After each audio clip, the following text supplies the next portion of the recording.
నమస్తేనా. కేంద్ర మంత్రి బండి సంజయ్ కొడుకు 17 ఏళ్ల అమ్మాయిని అత్యాచారం చేసిన చెప్పి ఆరోపణలు వస్తున్నాయి. అసలు ఇది నిజమేనా అబద్ధం? బండి సంజయ్ నా కొడుకు ఏ తప్పు చేయలేదని చెప్పి మాట్లాడుతున్నాడు. మరి దీని మీద మీ స్పందన ఏంది? చిన్న తప్పు చేస్తేనే ఇలా ఒక మాట తీర్తేనే ఇలా ఒప్పుకుంటాడు బండి సంజయ్. ఆయన కేంద్ర మంత్రి, ఆయన మీద బట్టగాసి ఎందుకు వేస్తారనా? చిన్న సమాజం చూస్తుందా? అంత సింపుల్ గా మాట కాదు ఇది. అంత అట్లా అను కూడా ఒక రకంగా తప్పే. ఆయన ఎవరు ఇలాంటి విషయాలు ముందుకు వచ్చి చెప్తారా? ఇలా నాకు అన్యాయం జరిగింది, నన్ను రేపు చేసిన బయటకు చెప్తారు ఎవరన్నా? వేసారు కూడా చెప్పరా అనే మాట? ఎందుకు అమ్మాయి చెప్తుంది? జరిగిన సంఘటన కాబట్టి చెప్తుంది అమ్మాయి. అదే ఒకవేళ జరగకపోతే నువ్వుకుంటుండగా ఇలా ఎంత అల్లకలం చేసింగా, వాళ్ళ ఇల్లు మొత్తం బుల్డర్ పెట్టి గులగొడుతుండేగా. కాబట్టి అని జరిగింది కాబట్టి అర్థమవుతుందిగా. ఎందుకు దాచుకుంటే బండి భగీరథ కావాలనే చేస్తుంది కాబట్టి కదా. అంటే పోలీసులకు దొరకట్లేడు బండి భగీరథు దొరకట్లేడు, అసలు ఎక్కడున్నాడో తెలియదు అని చెప్పి పోలీసులు మాట్లాడుతున్నారు. మరి అన్ని ఉట్టి మాటలన్నా. భగీరథ అడిగిపోతాడా? అడే లండన్ నుంచి అమ్మాయి రేపు తీసిపోయినా కాదు కదా, ఇక్కడే కదా, తెలంగాణ వాడే కదా. అడు కూడా బండి భగీరథ ఇక్కడే కదా, లోకల్ వాడే కదా. సీసీ కెమెరా లేవా ఇళ్ళ? వాళ్ళ దగ్గర ఫోన్ లేదా? ట్యాపరింగ్ చేయలేకపోతారా? డీజీపీ ఏం చేస్తున్నానా? డీజీపీ నెంబర్ వచ్చి చెప్పిన ఆయన ఏం చెప్పాడు? మహిళలకు రక్షణ ఇస్తా అన్నాడు. సీటీలు ఉన్నాయని చెప్పి నువ్వు ఎడిపోయినా సీట్లు పోయి మా సిపి ఆనందం ఏం చేస్తుండు? హైదరాబాద్ సజ్జన పోయిన గతంలో ఏం చేసినా? దిశకో న్యాయం వీళ్ళకో న్యాయం ఉంటుందా? అమ్మాయి ఎన్కౌంటర్ చేసే ప్రయత్నం చేసింది కదా, మరి ఎందుకు పట్టుకోలేకపోతుంది? అలా అన్ని రకాల ఆయుధాలు ఉన్నాయి మన కాడ. కావాలనే రాజకీయ కుట్రకోణమే. అంటే కేవలం రాష్ట్ర ప్రభుత్వానికి లొంగి సివి ఆనంద్ పనిచేస్తుండు, సత్యనారాయణ పనిచేస్తుండు. కాబట్టి దేశం సమాజం మొత్తం బయటకు వచ్చింది. ఖచ్చితంగా అడుగుతారు. సాయి భగీరథ యాదవ్ రేపని దొరుకుతాడు. కాకపోతే సమాజం మొత్తం డీజీపీని, సిపి సత్యనారాయణని సమాజం మొత్తం ఖచ్చితంగా క్షమించదు.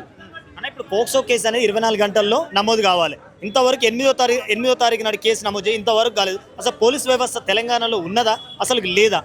వాస్తవానికి తెలంగాణలో పోలీస్ వ్యవస్థ లేదు. దానికి మంత్రి లేడు. వాస్తవానికి మంత్రి ఉంటే దానికి పని జరుగుతుండేది. అసలు మంత్రి లేకుండా పోయింది కదా. ముఖ్యమంత్రి ఎన్ని పనులు చేయగలుగుతాడు ఆయన? ముఖ్యమంత్రి పని సగం చేయకపోతుండు. ఇలా రైతులు కొట్లాడి వస్తారు, రకరకాల ఇబ్బంది పడుతారు. ఈయన ఏం పని చేయగలుగుతుంది? ఇలా అలాంటి ఈ పోలీస్ డిపార్ట్మెంట్ పెట్టుకొని ఇలా కనీసం డీజీపీకి పర్మిషన్ ఇవ్వచ్చు కదా.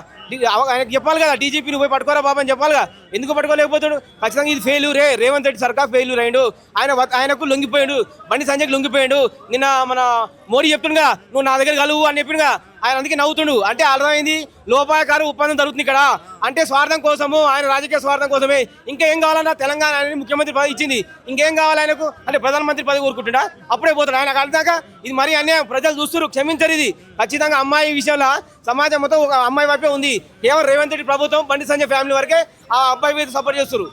సామాన్య ప్రజలకు ఒక న్యాయం, కేంద్ర మంత్రికి ఒక న్యాయం అని చెప్పి మాట్లాడుతున్నారు చాలా మంది. దీని మీద మీ స్పందన ఏంది? అదే జరుగుతుంది ఇప్పుడు ప్రస్తుతం. సామాన్య ప్రజలకు అన్యాయం జరుగుతుంది. సామాన్య ప్రజలు తీసుకుని బొంతలు వేస్తారు. కావాలనేది కూడా కుట్రకోణమే. అది జై శ్రీరామ్ నిరా అని చెప్తారు కదా, అది ఇలా ముస్లిం అయితే అబ్బాయి వచ్చి ఒక అమ్మాయిని ఖరాబ్ చేస్తుండే, ఇలా ఊకుంటుండేనా? అల్లకల్లో జరుగుతుండే. సమాజం మొత్తం అల్లకల్లో అవుతుండే. జై శ్రీరామ్ నిదాలు తీసుకొని జెండాలు పట్టుకొని ఇళ్ళలో పోయి బుల్డోజర్ పెట్టి తోలగొడుతుండే. ఇలా ఎటుపోయింది బుల్డోజర్ అయిన వాడు? లేకుండా పోయింది కదా. అంటే రాజకీయం జరుగుతుంది కదా. ఏం రాజకీయం జరుగుతుంది? అంటే జై శ్రీరామ్ పేరు కాలి, రాజకీయ వరకే జై శ్రీరామ్ కావాలి. శ్రీరామ రాజ్యం అంటే ఏం శ్రీరాము చెప్పిండా? అమ్మాయిని ఖరాబు చేసి నువ్వు జల్సాలు చేసుకొని చెప్పిండా? చెప్పలే కదా. మరి ఎక్కడైనా రాజకీయం వేరే, వాళ్ళు చెప్పే మాటలు వేరే ఉన్నాయి. ఖచ్చితంగా ఇక్కడ తెలంగాణ గవర్నమెంట్ చేయకుండా సమాధానం చేస్తుంది. అమ్మాయికి న్యాయం చేసే ప్రయత్నం చేస్తారు. ఇక జస్టిస్ కోర్టులు ఉన్నాయి, లాయర్లు ఉన్నారు, వాళ్ళు చేస్తారు. కాకపోతే నువ్వేం చేయాలి? ప్రభుత్వంగా నువ్వు కూడా అమ్మాయికి సపోర్ట్ చేయాలి. నువ్వు రావాల్సిన బాధ్యత నీకున్నది.